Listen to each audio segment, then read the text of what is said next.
What are we discussing on today's Locked On Diamondbacks podcast? Well, it's crossover time with Locked On Padres host Javier Reyes discussing, was the Tokyo series unfair to the Chicago Cubs? And best case, worst case scenario for each NL West squad.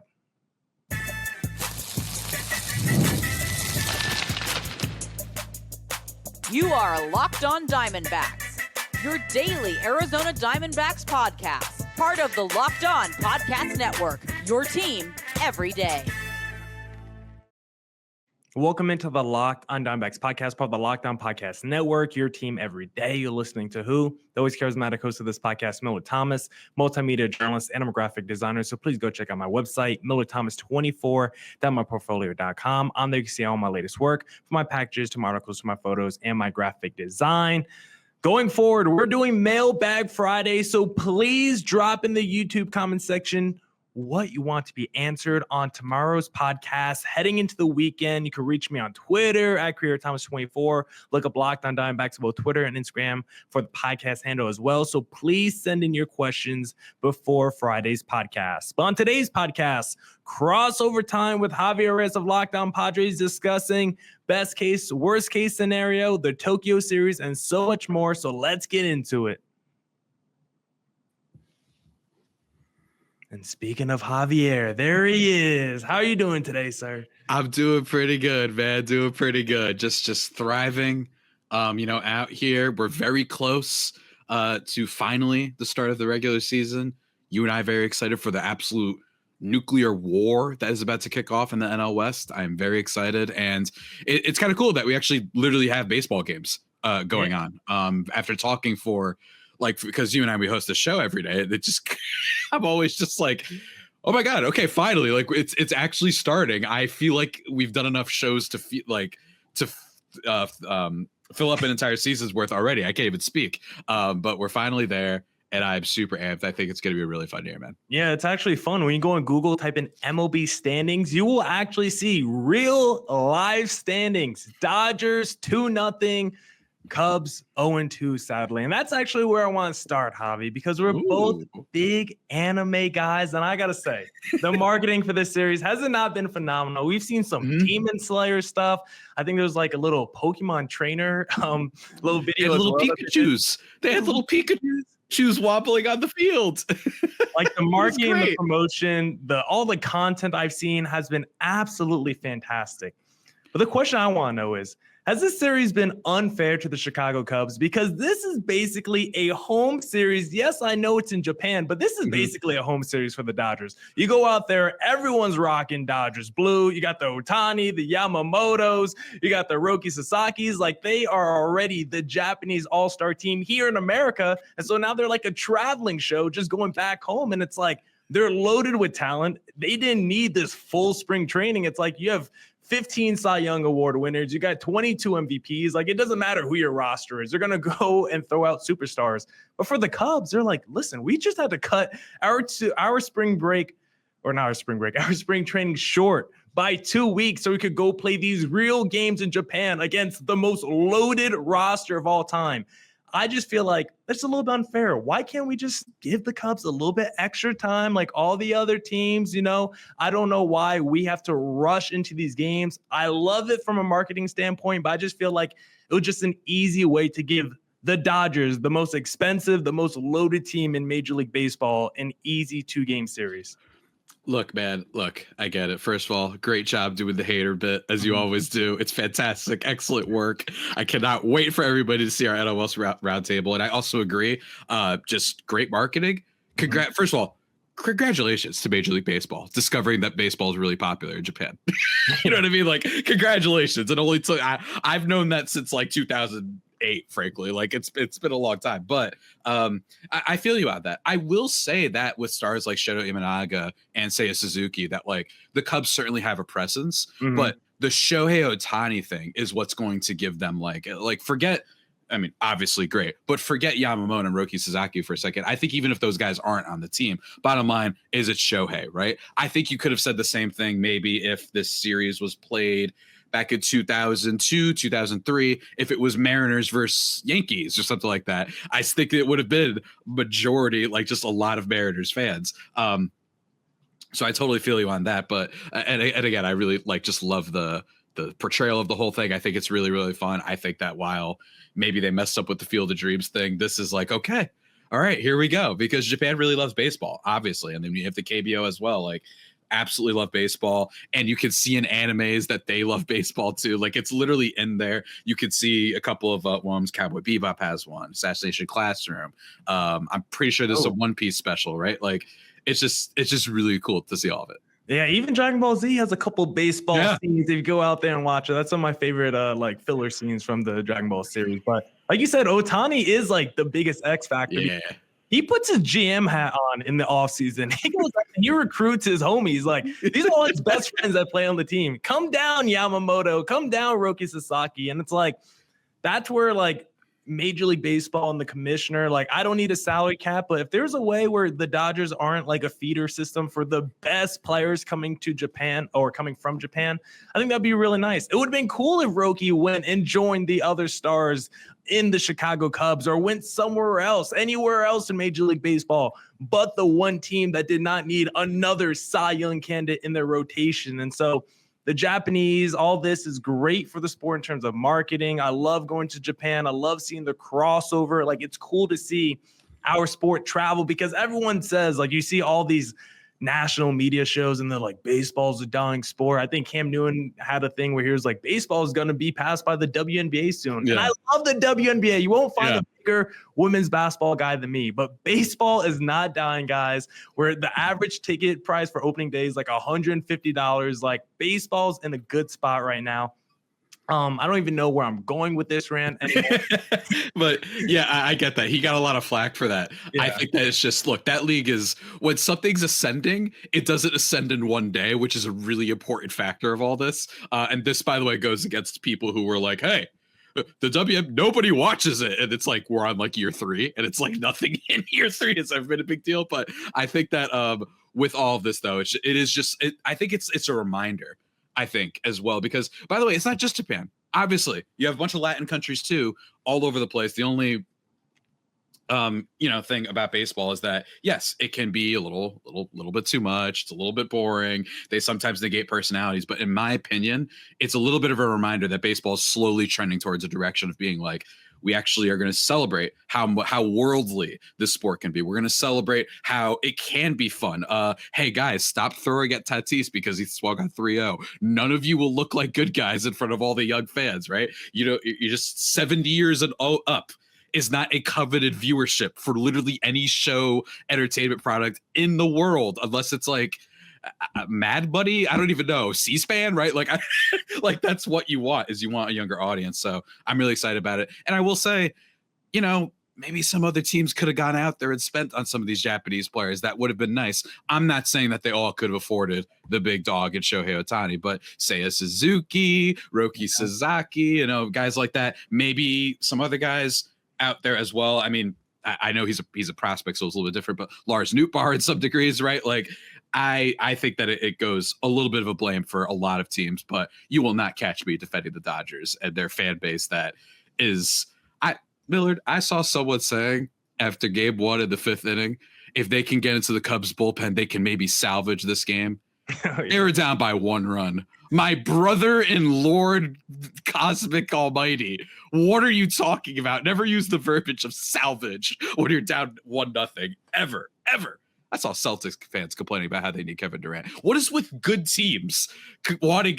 Sorry, I'm done. I don't know why, but baseball feels more like do or die with every game and every pitch than like any other sport. Like, I remember like as a kid, like praying and it's like, I need this Adrian Gonzalez like home run here in this moment. But then it's like, there's going to be another game the very next day and the day after that and the day after that. But it feels like in baseball, especially when it's like early season, that first month, we're just living and dying with the results. But it's like, there's still 120 games left. There's still so much more of the season. So we definitely get too caught up in the moment when it comes to some of this stuff, when it comes to being reactionary. But love to see baseball growing the sport. I think when it comes to the audience, I think that's probably the biggest shift. it going from maybe not older, but maybe we're getting more international with the audience. Maybe it's not as popular in America, but I think outside of our own country, the sport continues to grow. So I think it's cool to see our sport travel to Japan and produce on a really, really high level. But now we're going to discuss, Javi, the best case, the worst case scenario for each NL West team. We'll discuss that in segment number 2. But first, I want to talk to you guys about Upwork. If I could find the overlay banner. Here we go. Because scaling your business requires the right expertise at the right time. With Upwork, you can find specialized freelancers in marketing, development, design, and more. Experts ready to help you take your business to the next level. Upwork gives business flexibility by connecting them with top freelance talent across multiple industries, including IT, AI, web development, and marketing. Whether you need extra hands for a project or a long-term partner, Upwork makes hiring simple and affordable. If you need help with a marketing campaign, Upwork could connect you with a freelance expert who delivered incredible results. I'm a freelancer myself. I love graphic design, and I've definitely been on Upwork to get some projects done. So I suggest if you want to find a great professional like moi, use Upwork as well. So visit upwork.com right now and post your job for free. That's upwork.com, upwork.com to connect with the top talent and grow your business today.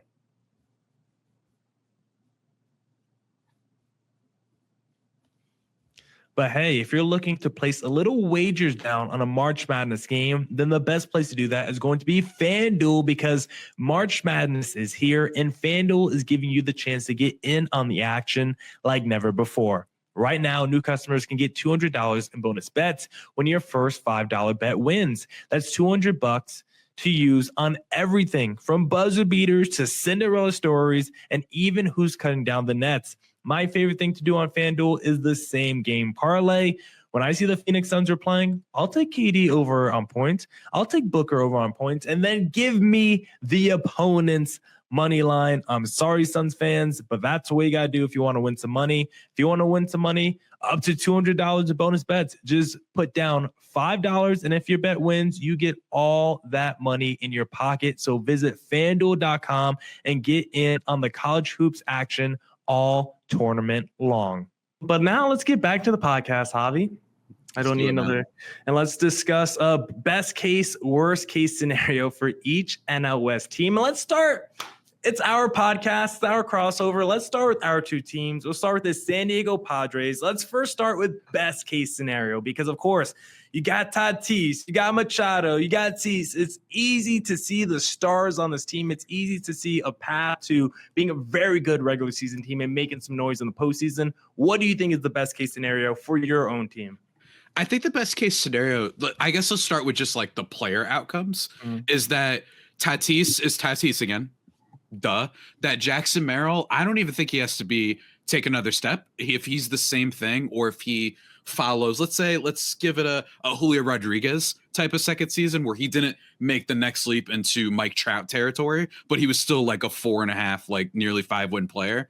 And I think lastly would just be you repeat a lot of the success of the starting rotation last year. They had 2 pitchers that finished in the top 10 of Cy Young voting, which I don't think a lot of people remember, with Dylan Cease and Michael King. And they have their, if you're a big fan of the contract year narrative, that they both produce big time this year. And then Nick Pivetta is also a big time pickup. And then of course you have to hope that the rest of the depth fills out, which is a little bit of a separate thing. But I think that's basically kind of it, is basically just that all their stars perform at the usual level. Can you get enough from the bench? I don't know. I think you can, because I think at least that they have some options. There have been some years with the Padres where you have been looking at a team where Nelson Cruz and Matt Carpenter were your DH platoon, and it did not turn out very well, right? You've seen years in which Jake Marisnick was your big trade deadline move. Not your biggest one, but it was one of the trade deadline moves you had to go for, right? Like, they've had years where their lineup has just basically had no hope. This year, it's not that the left field kind of bench options are amazing. It's just we at least have a lot of candidates. Gavin Sheets might make this team. I don't know if he should, but he has like 7 home runs and 20 at bats, so he's probably going to. And then you've got Connor Joe, Jason Hayward, the latter of which is at least at minimum going to be a good defensive player. And this Padres team might have one of the best defensive outfields in the National League with Tatis, Jackson Merrill, and Jason Hayward. I know it might sound crazy to people, but it's true. Merrill winning a Gold Glove, Tatis the Platinum just a couple years ago. And they've also got Tirso Ornelas, who's been raking in spring training and has been hitting well for a while, including in the minors. So if he's just okay, right? You have Eggy Rosario, who is just a platoon beast. He absolutely destroys lefties. I think he had a 200 WRC plus against them. Don't look up his numbers against righties. I just think that overall, it's just stars performing well, health. Can you get a little bit out of Bogaerts? Sure. Just be okay. I know. It's tough out here. Yeah. I'm really scared about Bogaerts, but you can at least hope that he becomes a decent Major League Baseball player, right? Like he's going to be average. And then you basically hope, hey, make the playoffs. Anything can happen. Maybe the Dodgers, something weird happens and the Braves kick their butts. And then all of a sudden you're facing the Braves or you're facing the Phillies, the Mets, teams that are not quite as daunting in many ways. And then you just go on a run from there. I think that the other thing with both of our teams truly is just that I think that if both the D-backs or Padres were the NL Central this year, I think they easily win the division. I'm not kidding. We're running the table. I ain't scared of no Chicago Cubs and Pittsburgh Pirates. Oh, dynamite rotation. They still don't spend. So I'm not worried about them at all. Brewers still don't spend. I'm not worried about them. Reds a little frisky, just a little bit, just a tiny bit.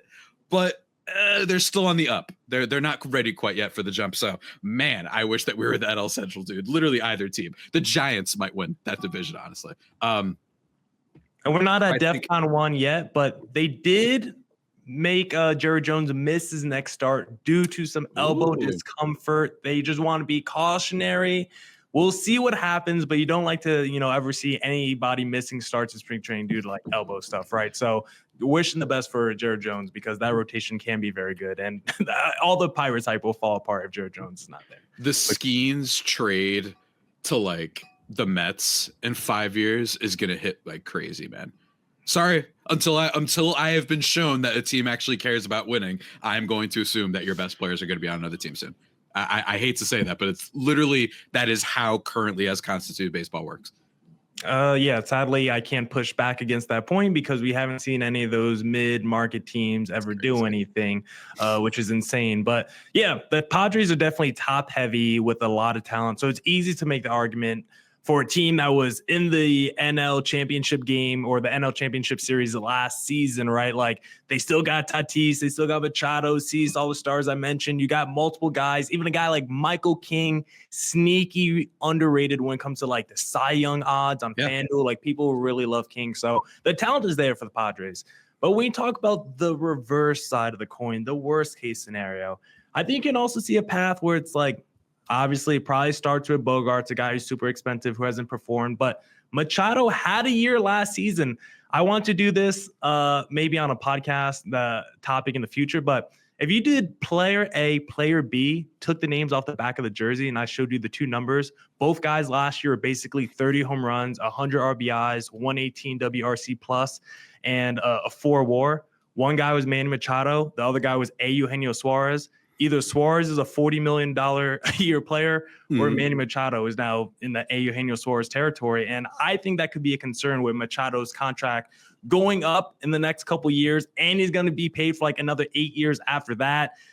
Darvish is getting old. Musgrove's on Tommy John. I think it's a pretty easy path to see like the worst case scenario for the Padres, but I would rather you lay it out being the Locked On Padres host. What would happen to get the worst case scenario from your season? Worst case scenario, we've literally seen it before, I think. So it doesn't take too much of an imagination, while some other teams, not as much, because even the D-backs, it's like, well, they got hurt. You know what I mean? They got hurt and they still won 89 games. It's whatever. For the Padres, it's basic. I don't think it would be 2023. I think it'd be more of something along the lines of 2021, because 2023 was literally only because they were like the least clutch team in like the last 25 years. Statistically, this isn't hyperbole. They literally were. So that's kind of what would have to happen. But I don't think that a clutch stat like that is going to be, they're not going to repeat the degree that they did last year in high leverage situations, but they're not going to be able to do 2023. If something, basically what would have to happen, in my opinion, is just that the depth just completely craters.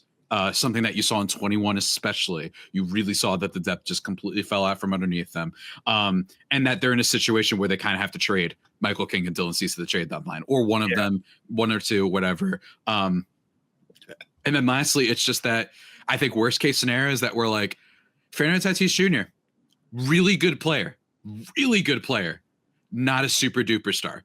I think that is the worst case scenario. Something that I do not think will happen. I think he's going to be very good this year, but I cannot push back passionately against people who are like, I think he's like a 5-win guy. I think that's a really good player, but we're talking like 21 and before that, and frankly 22 when he was suspended. Even still, everyone was like, this guy's Griffey. Like that was what people were saying before, especially with the swagger and all that too. Instead, that would be a little bit of a damning moment, because this is a team that we don't know what the roster flexibility is going to be. They don't have the big farm system, so you kind of really need Fernando Tatis Jr. to be what he has been before, which is not just a really good player. It's more of a super duper star that can lead your organization. And then, like you said with Manny Machado, does he decline a little bit? He's swinging at more pitches. He's not walking as much. Usually doesn't matter because he hits 30 home runs every year. But if that falls in any degree, and then lastly, forget Tatis for a second, it's Xander Bogaerts. If Xander Bogaerts is just done again, that is a mess. Because at least Tatis, if Tatis is like not a superstar, he's still like a fringe 4-win player last year, and he missed like still an all-star at worst. He's still an all-star at worst. If Bogaerts is what he's been over this last year, basically, I'm like, this guy is Carl Crawford territory when he's time with the Red Sox. I love that call. Yeah. Like genuinely, oh my God. And we have this guy for another like 8 years. That is the true nightmare, I say, situation for the Padres. And if they aren't able to get something for Michael King and Dylan Cease at the deadline, or retain one of them, you're looking at a rotation that features Joe Musgrove, 39, 40-year-old Yu Darvish, Nick Pivetta, and I don't know who the last two spots even are. That's where things get scary. Yeah, honestly, Bogaerts is like one of the reasons like I want term limits when it comes to MLB deals, because because like if you're the Padres and it's like Bogaerts is like a duplicate season from last year, like seriously, what do you do? Like who would want Bogaerts at $25 million a year for the next 8 seasons? And it's like you're just trying to do whatever you can to salvage that situation. But it's like if you knew he was on a 5-year deal max and he had 3 years left, it's like, okay, there might be a team more willing to trade for him. You'd still probably have to throw in some money, but I think it's a lot easier of a sell if he has 2-3 years left on his contract versus 7 years. And also I just think from like a fan player standpoint, it's like there's gonna be so much animosity growing between Bogaerts and like the fan base over the next 7 years if he just never is good again. Like it's just crazy. So that's why I just want term limits. Yes, it's a very political word, I guess, but I want it in MLB contracts. That's why it made me laugh. Yeah. I mean, guess what? People wouldn't disagree with you there, no matter what aisle you are on. I think people would agree with you in a lot of the situations there. So we're gonna discuss D-backs, best case, worst case scenario. But before we head into the break, I want to give a question to Padres fans. I want them to think about over this tease or over this ad break. By the end of this 2025 season, are you going to be asking yourself, who's the better Padres outfielder, Fernando Tatis or Jackson Merrill? Just think about that, Padres fans. Just think about it. And then hold on, we got another video for you guys. Here you go. The NCAA tournament is here, and so is the bracket breakdown. Locked On Podcast Network and Amazon Fire TV channels are teaming up to deliver NCAA tournament coverage like never before. Watch studio shows featuring former players and Locked On's local experts as they guide you through every upset, buzzer beater, and bracket matchup. Stream it all for free on Amazon Fire TV channel. Search Bracket Breakdown to see it all for free. It's your team every day. Sick. Back here on the Locked On Diamondbacks, Locked On Padres crossover. Now let's get into the D-backs and talk about their best case, worst case scenario. Because Javi, I don't know. I haven't done a bold predictions yet for this upcoming D-back season, but would it be insane if I said, why shouldn't you go on FanDuel and smash over 90 wins on the D-backs this upcoming season? They were an 89-win team last year with a rotation in shambles. If I told you Ryan Nelson was going to finish second on the team in innings pitched with a rotation of Erod, Monty, Gallen, Kelly, like you'd be like, what? What happened to the rotation? Slade Ciccone had more innings pitched than Merrill Kelly last season, and Jordan Montgomery, and Erod. And it's like injuries was the reason the rotation sucked last year. This was the best offense in baseball. That's going to be a lot harder to duplicate, but you can make the real argument, at least offensively, D-backs got an upgrade at first base. It sounds insane to think Josh Naylor is going to be better than Christian Walker, but you look at the WRC plus, collectively, he's been better than Christian Walker the last 3 seasons. Josh Naylor's a real offensive player. So you can make the argument we got better at first base offensively. We upgraded the rotation. We won 89 games last year. Why shouldn't I think this is going to be like a 92, 93, maybe a 95 win D-backs team? I think it really all comes down to health. If this D-backs team has moderate to very good health, I think they're easily going to be in the postseason. So when I think about best case scenario for the D-backs, I'm looking at a top 3 offense in the National League, top 3 rotation, and probably the D-backs have, I made the argument yesterday, the best bullpen since I've at least taken over this podcast. Got flamethrowers and Puck and Martinez and Ginkel. We optioned Dre Jameson. Hopefully he'll come back up. But from a well-rounded standpoint, this is the best roster the D-backs have, I think, ever put together, potentially in their franchise history. And I think best case scenario, you could see 90-plus wins. And Dodgers are still going to take the division, but I think once we get to the postseason, they're really going to challenge them for the NL pennant. I think you're spot on. I think as long as Josh Naylor is just, I think Christian Walker will have a better season, but if Josh Naylor is just a little bit worse, like to the point where it's a little bit of a negligible difference, I think that'll be huge. If Eugenio Suarez doesn't have that like weird 2019 season where he hit below, or 2020 season, 21, where he hit below 200 or whatever. Mm-hmm. And I think the offense is going to be good. I just think that there's too many guys in this lineup, frankly. There's too much depth. But the number one thing is just the rotation depth. I don't think any of their guys, more so than the Padres, who I would argue that King Cease is just as good, if not better, than Gallon Burns. Mm-hmm. But they don't need that. They just need Burns, Gallon, Kelly, Eduardo Rodriguez, Brandon Pfaadt, Jordan Montgomery to just be okay. If Jordan Montgomery, who prior to last year did not have an ERA over the past 4 seasons above 3.83, if he just fits his career norm, which is, I believe, I don't have it right now because Fangraphs, as usual, is crashing on me. But his career average is like a little bit below 3 or a little bit below 4. If all those guys are just what they usually are, that's all they need, because they have more depth currently constructed than a team like the Padres. And frankly, I think their depth in the rotation matches the Dodgers. So I'm not looking at this as Burns needs to return to Cy Young form. I don't think he does. I think if he just does what happened last year, he'll be fine. Gallon, do what you did last year. Brandon Pfaadt, do what you did last year. As long as that rotation's healthy, I think they're going to be good. And I just don't think they're going to have crazy bad injury luck 2 years in a row. So I think that's the best case scenario for them, really. Yeah. Quick question for you, Javi. Just looking at RotoChamp, the projected back end of the rotation for the Padres, it's Steven Kolick. I'm not too familiar with his work. Randy Vasquez. I just want to know, could you guys be a potential Jordan Montgomery destination? D-backs are adamant we're going with a 5-man rotation. Monty will not be one of those 5 starters. That would put him as a long reliever in low leverage situations. Mm-hmm. Would you mind taking a dart throw as your number 4, number 5 starter in Monty, who you keep saying good numbers prior to last season, right? Mm-hmm. Look at his career in totality. He's been a really good starter. He was the frontline starter for a World Series rotation just 2 seasons ago. So if you could get that guy as your number 4, number 5, would you do it, Javi? I think the problem is the Padres' financial situation. Jordan Montgomery has a player option after this year, or with this year for $22 million. I think he's actually, he's an unrestricted free agent after this year. I didn't realize that.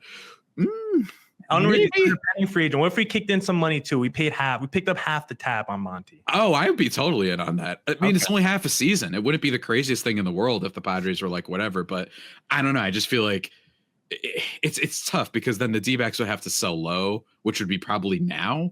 Yeah, I don't know. It'll be a salary dump no matter what. D-backs, I think they just want to get off Monty, I believe. And there's teams like the Yankees who just lost Garrett Cole. There's some other teams who have dealt with injuries to the rotation. It's like, why not get a guy who is really good for multiple consecutive seasons, who had an awful year, and maybe that's where his career is going. But I wouldn't mind rolling the dice on a 1 year of Jordan Montgomery. Yeah, I don't hate it. I just think that there are worse guys to bet on. And I just don't think 6'2", 3 is what this guy is all of a sudden. And look, there's a world where the D-backs, some things go wrong. Basically, it would have to be the same thing as last year, that their rotation falls apart, and that Corbin Carroll struggles again, and that Eugenio Suarez struggles, and Josh Naylor, and some of these guys, and that Ketel Marte isn't able to stay healthy. It's kind of boring to just say health is the issue, but it really does feel like that, man. Like, I cannot really find too many issues with this team. I can't say bullpen because I think they got a lot of guys you could just throw out there. We're going to throw some heat. And yes, bullpen could go wrong, but it could go wrong for a lot of teams. So I'm not really looking into that. I love it, man. I think they'd be very good. What about you? Yeah, we love the D-backs, and we can't wait for the season to start. Unfortunately, we're probably out of time for today's podcast to break down. Oh man, I wonder where we thought the Dodgers were gonna finish. Oh, too bad we can't talk about them. I wonder where we thought the Colorado Rockies were gonna finish. Oh, Giants, though. The Giants, just real quick, best corner infield, not impossible. You get defensive freaks in Adames and Chapman. Jung-Ho Lee was a star potential player. He basically didn't play enough last year. If Robbie Ray is anything, I think the best case scenario for the Giants might be like Robbie Ray balls out and then they can flip him for some stuff. I think that could happen. Flip him. Yeah, like trade. He's going to be on their playoff rotation, Javi. Oh, that's true. Yeah. He would be on their playoff rotation. My mistake. The Giants are my dark horse team this season. They're my Kansas City Royals this year. Like how Kansas City snuck in last year. That's going to be the Giants for me this year. I think I talked about it maybe on our NL West roundtable. We'll see coming up. But I do think the Giants are going to be right there in the wild card mix. I think they're going to be right there potentially with your team fighting for that third wild card. I really believe in the Giants as a sneaky team this year. But that's the NL West for you. Loaded and stacked. It's going to be a fun division, and we are only about a week away now from opening day. Javi, where can the listeners find you online? As always, at Javapeno on Twitter /X and Blue Sky, JAVIIPENO. Go check that out. Have my other podcast that I'm going to be ramping up to. We're going to be doing our silly predictions episode this next coming week, I believe, is when it'll be out, which is really fun. You could go check out last year's version where I predict dumb things like someone will mispronounce Roki Suzuki's name, just something like that. And I was wrong on that one, but whatever. You could check that out. Baseball versus the World. And did you get any right though? Did you get any silly predictions right on the podcast last year? I think I got like one right. I got to go check it up actually, because I still haven't prepped my notes for the next one that we're doing, but I did a crazy one. Like I think I predicted that like Derek Jeter would like the slander would continue. I forgot what it was. I gotta go find it, but those are a lot of fun, and I'll have more info on that. Yeah, you might need to do like a year later check-in to see how your predictions. Yeah, we're gonna do that on this one with my trusted co-host who will be on for that one. Just love doing dumb predictions. And frankly, with some stuff that happened in the baseball world today, don't worry, I won't get that sinister and malicious, and not even malicious, just dark with them. Don't worry, but anything could happen is basically what I'm saying in our world today. So very exciting, man. And then we'll have some opening day. I wish we were playing each other opening day though. I know. It's disappointing. I don't like it. Yeah, actually we get to face the Cubs coming back from Japan. They're going to be jet lagged. It's going to be amazing. Thank you, Major League Baseball. For the Locked On D-backs listeners, if you want to find me online at CareerThomas24 for the personal account, Locked On Diamondbacks, both Twitter and Instagram for the podcast handle. We're Locked On Diamondbacks wherever you stream podcasts. Of course, check out Locked On Diamondbacks, Locked On Padres on YouTube. I'm checking out the D-backs schedule right now to see the first time D-backs Padres play each other. Doesn't look. Is this accurate? Is it June? Is that the first time? Is it really? No way. Hold on. We're just because I know Dodgers is also the Padres are playing them for a while, if I'm not mistaken. That's kind of weird. That's kind of sick. I like that actually, because then by then, hopefully, we'll see like all the teams are good. So we'll be like, okay, you know, WrestleMania, like let's get the big showdown going. That's June really 13th. That's insane though. June 3rd, like we're over 2 months into the season, and it'll be the first time playing a division opponent.